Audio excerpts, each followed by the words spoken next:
Hello po. Hello po. Ito mas maganda sa mga bag, sa mga bata. Pwede mo galagay mo ng anak mo kung tulog naman siya. Tapos, sorry guys. So, tapos pwede nyo lagay ng laking bag hanggang dito. Tapos kung liit yung anak mo,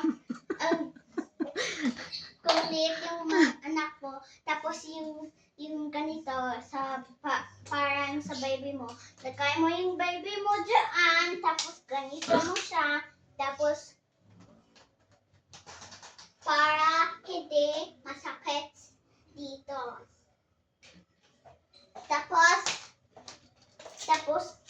Tapos kung tutulog yung anak mo, kung nagwawak ka nito, pwede mo, lagay mo siya dito para tulog. Tapos, kung natutulog siya, pag natutulog siya dito, pwede mo ganyan para mag-lay down. Tapos, kung bigat mo ang anak mo, ganito, bigat, lagay mo yung anak, yung ganito, yung ganito, yung bed. Anong ganon? Tapos, lagay mo dito, tapos, hindi ka na pagod. Tapos, kung pagod ka mag-stand, pwede, tapos walang upuan, pwede mo ganito.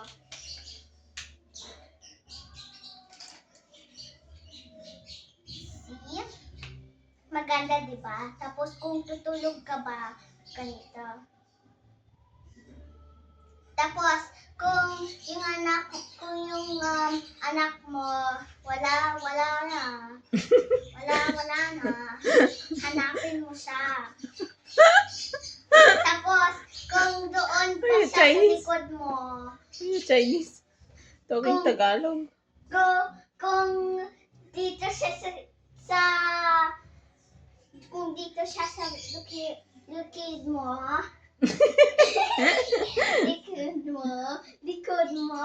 dapat,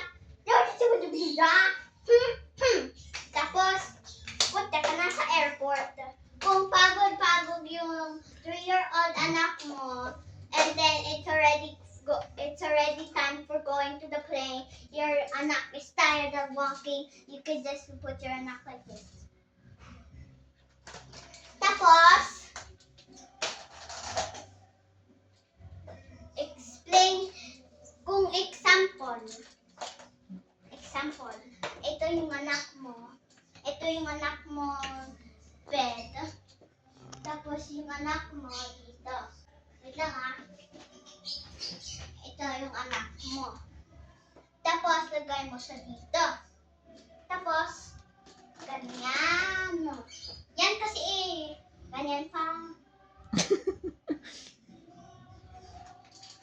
Amor Kung Tagalog. meron kayong ganito, cut.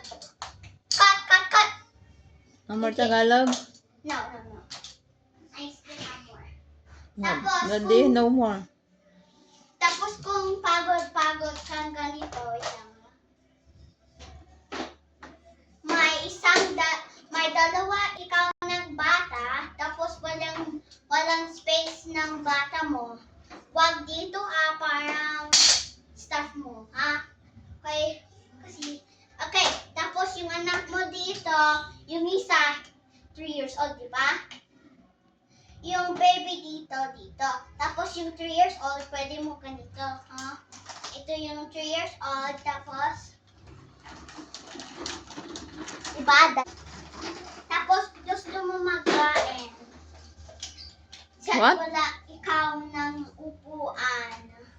What? Gusto mo? Kung wala ikaw ng upuan para magkain ka ng noodles, ganito, pwede mo ito. Tapos kung bored ka, pwede mo ganito.